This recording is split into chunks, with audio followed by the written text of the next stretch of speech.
लीजिए। पंडित जी, इस सपनों मैंने देखा है कि मैं सोच भी ना सकूं। इसे सपना को क्या मतलब हो रहा? मैं खुद सूरज ने सिंदूर की डब्बी दे रही हूँ और फिर संध्या बिननी का होता हुआ मैं ही कह रही हूँ हमारे छोरे ने कि किसी और की मांग भर दे। ऐसा अपशगुन सपना मैं क्या देख सकूं? ना ना पंडित जी, हमारे कोई को मतलब बता दो। जी भाभो, देखता हूँ। नमस्कार। नमस्कार। परेशान ना हो बाबू, सपना सपना ही होता है, उसका सच्चाई से कोई लेना देना नहीं होता। और दिन में हम जो सोचते हैं ना, वही रात को सपना बन के आ जाता है। वो कल शिव जी की नाटक वाली बात हो रही थी ना कि शिव जी की दो पत्नियां हैं, वही बात आपके दिल में घर कर गई हो और वही रात में सपना बनकर आ गई। इतनी सी बात को लेकर आप परेशान ना हो। अच्छी बात ना है बिगड़ी। हाँ बाबू, तू परेशान ना हो।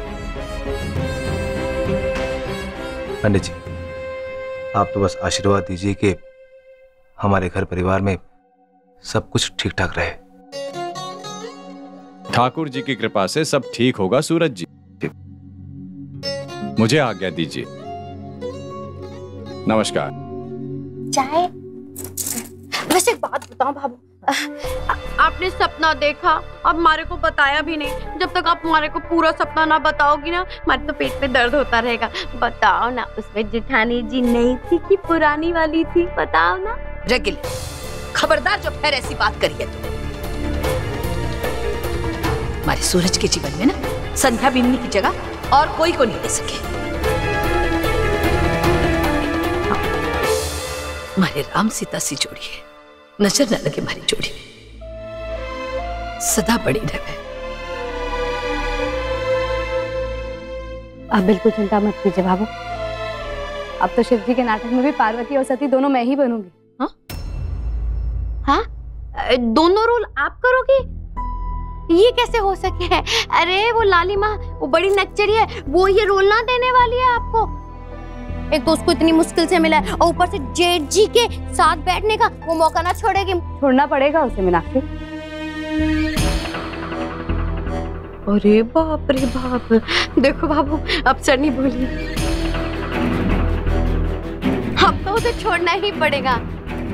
बाबू, हम आपको बताना ही भूल गए इतनी सारी बातों में। वो हम वेदांश की नींव का मुहूर्त निकलवाने गए थे। अच्छा, मुहूर्त कब को निकली है? बाबू, कल का है।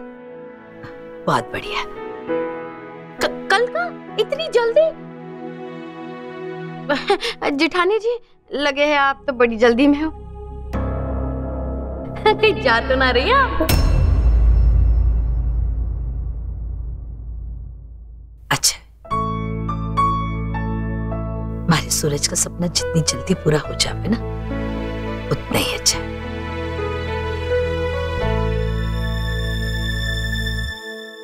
चाचा जी, मैंने सुना है कि आपकी बेटी शिव जी के नाटक में पार्वती का रोल कर रही है। बिल्कुल सही सुना है जी।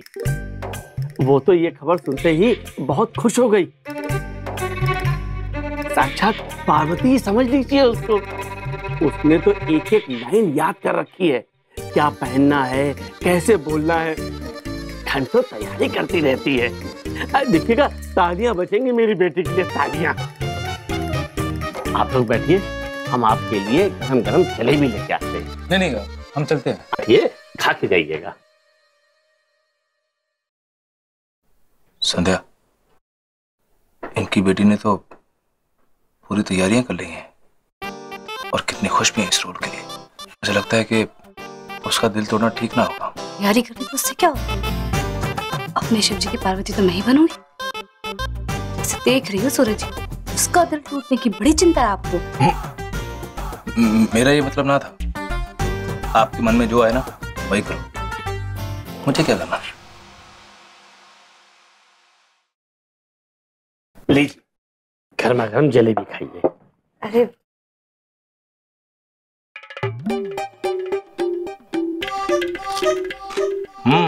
वाह, जलेबियां तो बहुत स्वादिष्ट है चाचा जी। अच्छा है, दुकान की साख रह गई। अब चलो घर चलते हैं। अरे बैठिए ना सूरज जी। वो चाचा जी, अब यहाँ आई तो सोचा अपने मन की बात भी कह दूं। चाचा जी, आपकी बेटी कुंवारी है जी। तो ऐसे में उसका दूसरी पत्नी का रोल करना। अब पार्वती जी भले शिव जी की प्रिय थी, पर थी तो दूसरी पत्नी ही।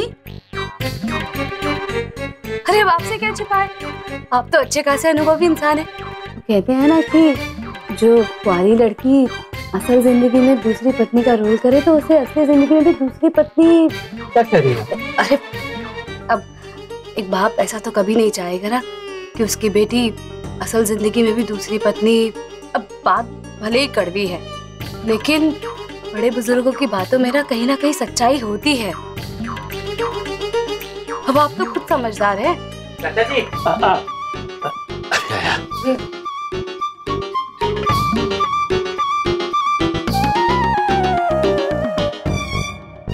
अच्छा चाचा जी, हम भी चलते हैं, घर पे बहुत काम है। अच्छा चलिए सूरज जी।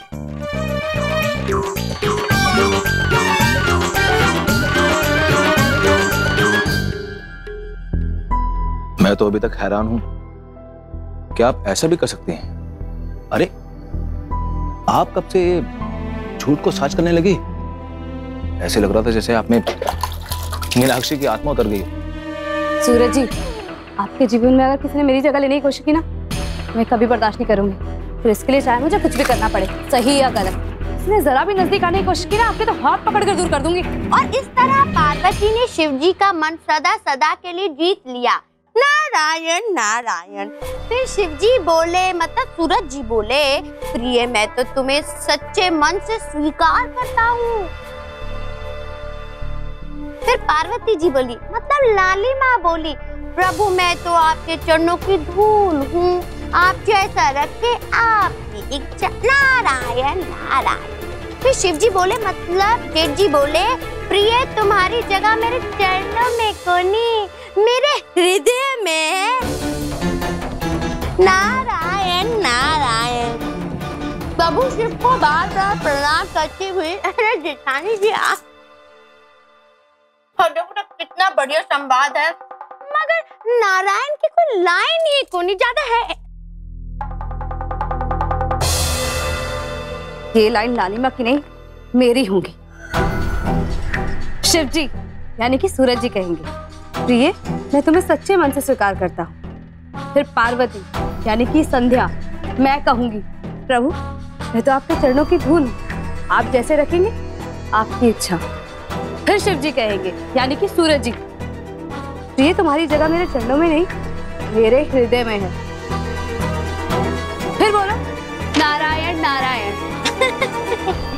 अरे जिठानी जी, ये काटने पीटने से क्या होगा, आप बिल्कुल टाबरों की तरह कर रही हैं। अरे हाँ, याद आया, परसों पहले है ना, जब जेठ जी की शादी उस कविता के साथ तय हुई थी, तब वो शादी के कार्ड पे संध्या नाम छप गया था, तो जेठ जी ने वो काट के कविता लिख दिया। लेकिन साथ फेरे लेके कौन आई? आप ही तो आई।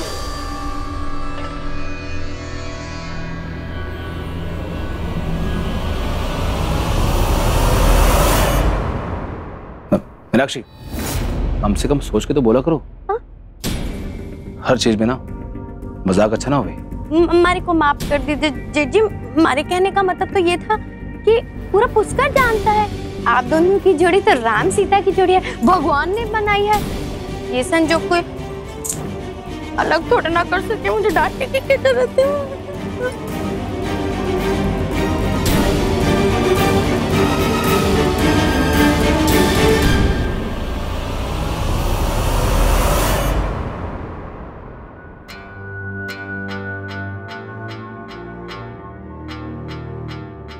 परसों पहले है ना, वो शादी के कार्ड पे गलती से संध्या नाम छप गया था, तो जेठ जी ने वो काट के कविता लिख दिया।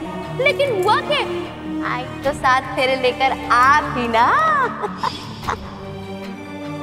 क्यों इस बात से इतनी परेशान हो रही हूँ मैं? जानती हूँ कि मीनाक्षी की आदत है ऐसे ही कुछ भी बोलने की, फिर क्यों घबरा रही हूँ?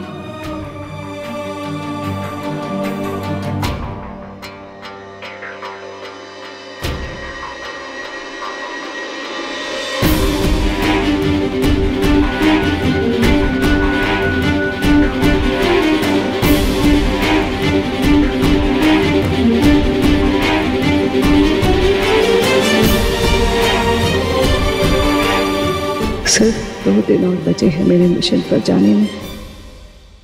संध्या,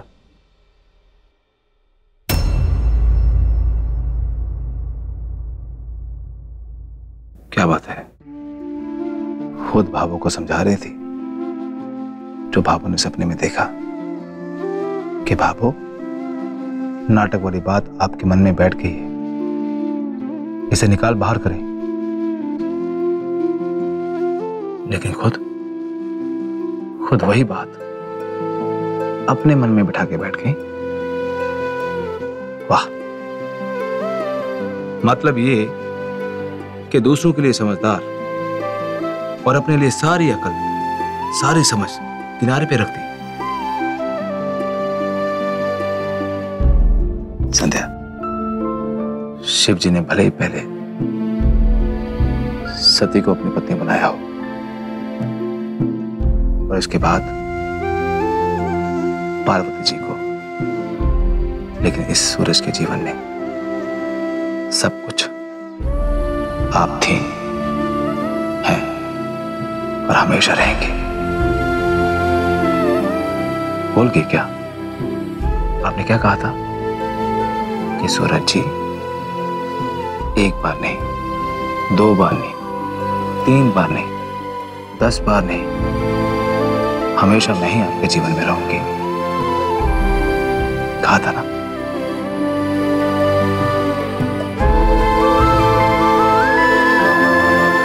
इसलिए जब जब भी, जहां जहां भी इस सूरज का नाम लिया जाएगा, तब तब ये संध्या उसके साथ रहेगी, जुड़ी रहेगी। तुम जो संग हो लागे है मुझको सारा जहां,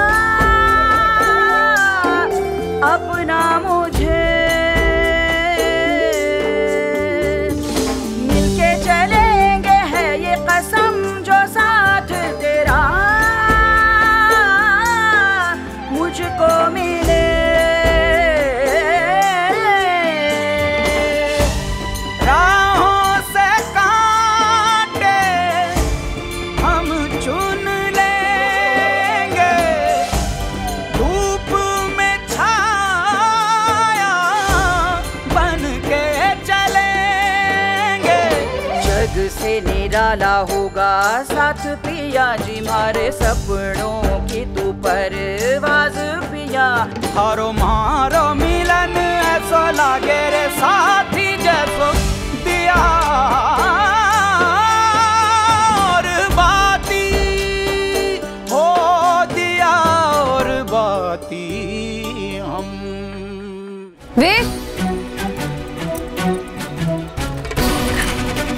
सैलून में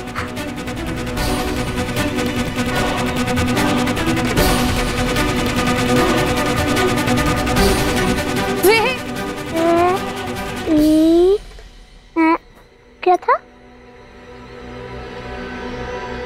ये तो मम्मा की तस्वीर है। ये कैसे कपड़े पहन रखे मम्मा ने? कितनी सुंदर लग रही है मम्मा। हाँ, दादी को दिखा के आता हूँ।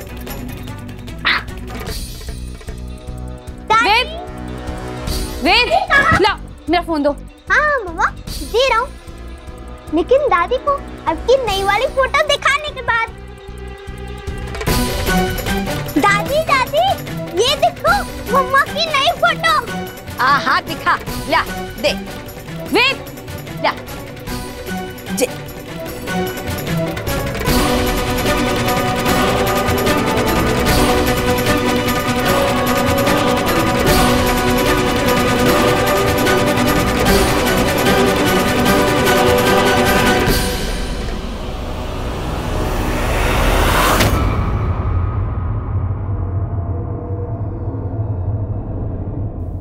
भीननी जेके पहना हुआ पहन रखा है और जिस साज सिंगार तो बिल्कुल अलग। जरा देख, साड़ी किसी पहन रखी? रे थारा जी रूप ना, इससे पहले कदे मैंने न देखा है। जी सब के है? हाँ वो के? मैंने कहा था ना कि तू संध्या से ये कोई सवाल ना करेगी। अब ये छोड़, जब फोटो देखेगा ना तो थारे मन में भी वही सवाल उठेगा जो मैं बीननी से जानना चाहती। जे देख,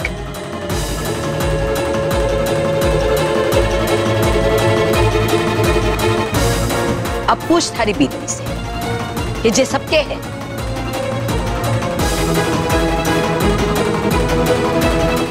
अब पूछ इससे कि जे कैसा रंग रूप बदल रखा है इसे। मैं जानता था कुछ न कुछ गड़बड़ तो जरूर है। आज बात खुल के सामने आ गई।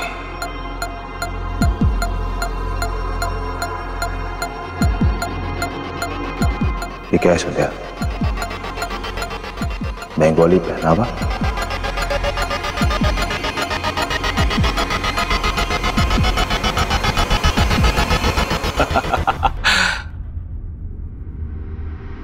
बाबू भूल गई कि आज से 2 साल पहले संध्या पुलिस के सांस्कृतिक प्रोग्राम में वो पंजाबन बन के आई थी, याद है ना? बाबू जैसे उस बार पंजाबी थी ना, इस बार बंगाली है। क्यों संध्या?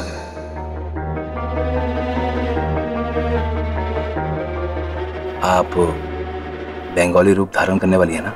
हे मारा राम जी, तुम धनी लुगाई के करना चाहो ना, मारे तो समझ के बाहर है।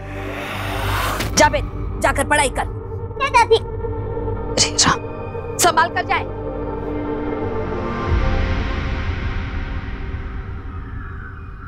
श्री गणेशाय नमो नमः। ओम अपवित्रा पवित्रो सर्वावस्थां गतोऽपि वा या स्मृत पुंडरीकावाम संस्वावम या पुंडरीका शुचि। अब आप इस पे स्वस्तिक बनाइए।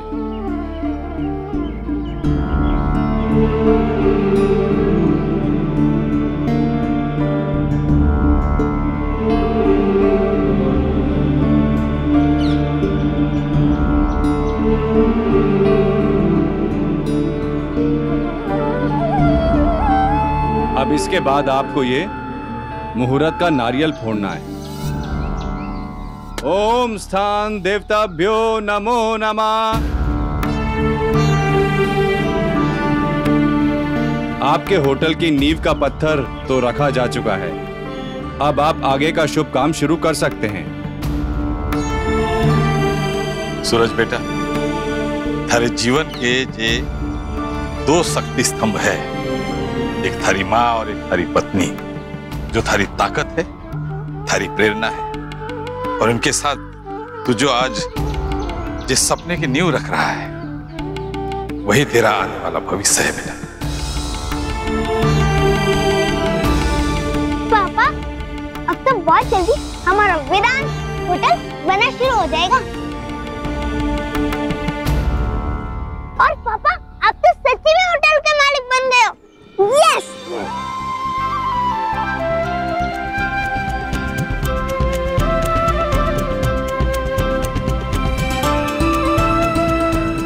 जाने से पहले वेदांश की नींव पड़ गई। एक और जरूरी काम हो गया।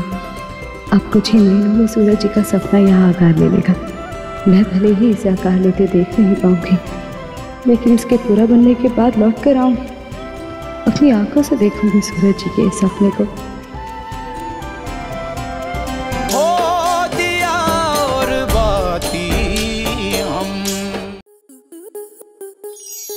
आपके मनोरंजन पर अब नहीं लगेगा कोई ब्रेक।